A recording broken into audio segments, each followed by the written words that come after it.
Hello students, we will discuss the story King Thrushbeard. Okay, so see how the story is. In a distant kingdom, years ago, यानी सालों पहले की बात है ना, दूर के राज्य में there lived a king with an arrogant and haughty daughter. ठीक है, वहाँ एक राजा रहते थे. किनके साथ रहते थे? अपना बेटी के साथ रहते थे. और उनका बेटी कैसी थी? उनका बेटी एरोगेंट थी, है ना, काफ़ी जिद्दी थी, घमंडी थी. Okay.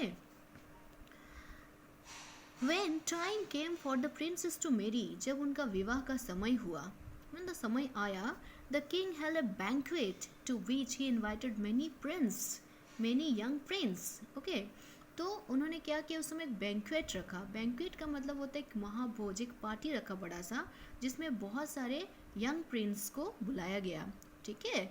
The princess did not like any one of them, but the princess did not like any one of them. ठीक है, उन्होंने किसी को भी पसंद नहीं की.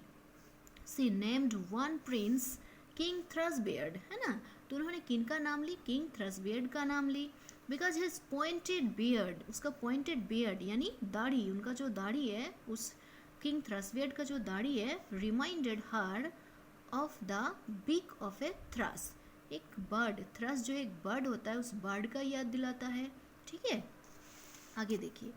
Soon after the king lost his patience with his daughter, है ना. Soon after मतलब थोड़ी ही देर में the king lost his patience with his daughter. तो उनका डॉटर के प्रति जो उनका एक सहन शक्ति था वो लॉस्ट कर जाता है, यानी खो जाता है. उनको गुस्सा आने लगता है. किनको? राजा को. A beggar was passing by the castle, है ना. उसी समय उस महल के पास से एक बेगर गुजर रहा था.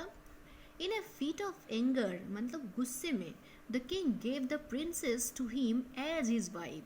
तो उन्होंने क्या किया, उस भिखारी को यानी उस बेगर को उनका बेटी को सौंप दिया. और कैसे दिया? एज हिज वाइफ, है ना. दैट मीन्स उनको शादी करा दिया उनसे, है समझ में. फिर उसके बाद मतलब एज हिज वाइफ के रूप में उन्हें दे दिया.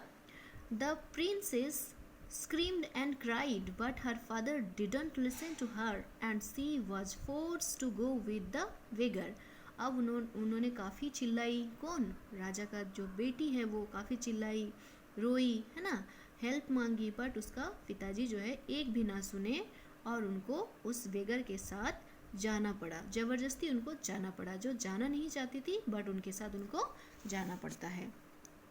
ऑन द वे, रास्ते में क्या होता है, दे पास्ड अ ब्यूटिफुल सिटी. वो लोग एक बहुत सुंदर सा सिटी को पास करते हुए जाते हैं. Whose city is this? आज द प्रिंसेस. वो प्रिंसेस ने किससे पूछते हैं? बेगर से, कि ये किसका सिटी है. It is King Thrushbeard's. तो उन्होंने क्या बताते हैं? बताते हैं कि ये तो किंग थ्रसबेयर्ड का सिटी है. It might have been yours said the beggar. Beggar कहते हैं ये शायद आपका होता. कैसे होता आपका? अगर आपका शादी किंग थ्रसबेयर्ड से होता. The princess cried. तो प्रिंसेस को और रोना आ रहा था. ठीक है. Then they reached a little house. फिर वो लोग एक लिटिल हाउस में पहुंचे, एक छोटा सा घर के पास पहुंच गए. ठीक है, ठीक है. Whose wretched house is this? आज द प्रिंसेस. तो प्रिंसेस ने कहा ये टूटा सा घर यानी एकदम कमजोर सा घर किसका है? It is mine and you will live in it with me said the beggar pushing her inside. तो उन्होंने बताया कि ये मेरा घर है और आपको मेरे साथ इसी घर में रहना होगा. Got it? Next will see. Life was hard for the princess. Okay, तो उनका लाइफ जो है काफ़ी कठिन हो जाता है अभी. She had to do all the household task. उसे सारा घर का काम करना पड़ता है. She also had to work to make some extra money. और उसे काम भी करना पड़ता है पैसा कमाने के लिए, कुछ एक्स्ट्रा पैसा कमाने के लिए. The beggar got her a position as a kitchen maid at the castle, है ना. तो उस बेगर ने उनको क्या किया, एक किचन मेड के रूप में कैसल में यानी महल में काम पर लगा दिया. Where she had to do all the dirty work. जहाँ पे उसको बहुत ही गंदे गंदे काम करना पड़ता है. दैट मीन्स उसको सारा बर्तन धोना पड़ता है. That is sense of dirty work. Okay. And she stored the leftover food for the table from the table in iron pots, है ना. देखो अब उनको क्या करना पड़ता है, सारे काम करने के बाद, सबको खिलाने के बाद उसको क्या करना होता है, she stores the left over food, यानी बचा कुचा जो फूड रहता है उसको उसे टेबल से रखना पड़ता है, स्टोर करना पड़ता है इन आयरन पॉट्स, है ना।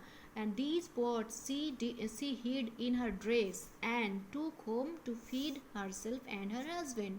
और वो खाना क्या करती है, घर लेके आती है, उस आयरन पॉट में छुपा करके, अपने कपड़े में छुपा करके वो घर पे ले आती है, वो खाना खुद और अपना हस्बैंड के साथ शेयर करके खाती है। Okay, so this is very hard life for her because she is a princess. Okay, she never did work like that, इस तरह का काम उन्होंने जीवन में कभी नहीं की थी और उनको ये सब करना पड़ता है।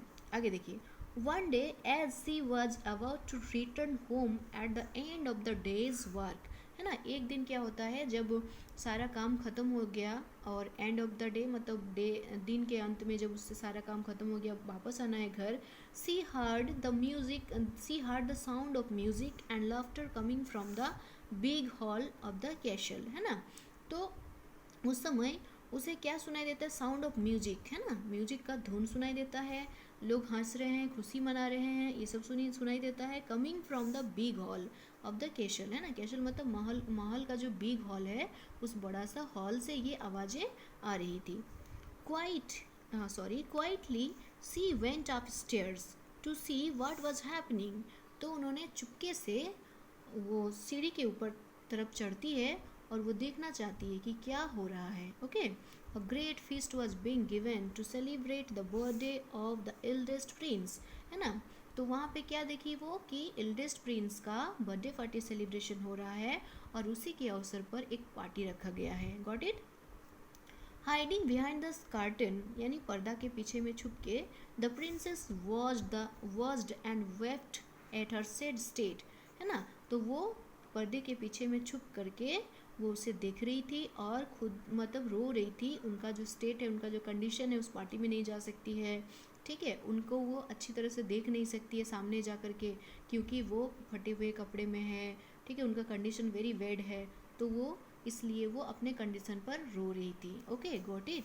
ये देखिए आप लोग देख सकते हैं, यहाँ पे देखिए फटा हुआ कपड़ा पहनी हुई है, यहाँ पे पार्टी चल रही है, लोग डांस कर रहे हैं, गाना बज रहा है। ओके, समझ में आ गया। आगे देखिए स्टोरी क्या है। Suddenly a prince, the most handsome man in the party, है ना, जो पार्टी में सबसे ज़्यादा खूबसूरत है, प्रिंस यानी राजकुमार है, नोटिस्ड हर, उन्होंने उसको देख लिया। He went to her and asked her to dance with him, उन्होंने कहा कि वो उनके पास गया और जाके उनको बोला कि आप मेरे साथ डांस करोगे, तो आस्क हर टू डांस, उसके साथ उसको डांस करने के लिए बोली। The princess was nervous when she saw that the prince was none other than King Thrushbeard. तो उनको देख करके वो पूरी तरह से नर्वस हो गई, क्योंकि उनको वो पहचान चुकी थी, क्योंकि वो और कोई नहीं किंग थ्रसबियर्ड थे। Okay, as she danced the iron pots fell from her ragged dress spilling food all over, है ना।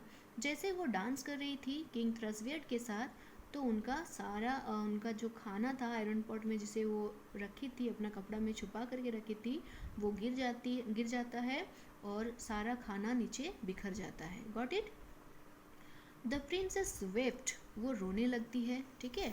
आगे देखिए यहाँ पे क्या बोला, and try to run away, वहाँ से भागने की कोशिश करती है। King Thrushbeard caught her and told her that he was the beggar whom she had married. फिर लास्ट में राजा जो है, किंग थ्रसबियर्ड जो है, बता देते हैं कि हम ही वो बेगर है जिससे आप शादी की हो। He told her that out of his love for her he had turn himself into a beggar, ठीक है। तो राजा भी उनसे बहुत ज़्यादा प्यार करते थे, जिस वजह से वो बेगर का रूप ले लिए थे, उसकी वजह से वो बेगर बन गए थे, so that she could learn a lesson for her proud and arrogant nature. और क्यों वो बेगर बना था, उसे शादी करने के लिए नहीं, बल्कि उसे एक लेसन सिखाने के लिए। इतना घमंड नहीं करना चाहिए, इतना जिद्दी नहीं होना चाहिए, ये लेसन उसको दिलाने के लिए ही वो ऐसा नाटक किया था। The princess cried and felt ashamed of herself। तो अभी प्रिंसेस जो है काफ़ी रोती है और उसका अपना जो उन्होंने जिस तरह से बिहेव करती थी, जिद्दीपन का, है ना, ये सब के लिए उसे बहुत पछतावा होता है ना, अपने आप में शर्म सा आ जाता है। And she asked for forgiveness, वो कहती है कि मुझे क्षमा कर दीजिए। Then the king kissed her and the two lived in great happiness after ever after. फिर इसी के साथ जो है दोनों एक दूसरे से अच्छी तरह से बातें करने लगते हैं, किस्ड करते हैं और काफ़ी समय तक साथ में रहते हैं खुशी से। Okay, so this is the story. समझ में आ गया? Okay, try to understand the story and watch the video. Okay, thank you.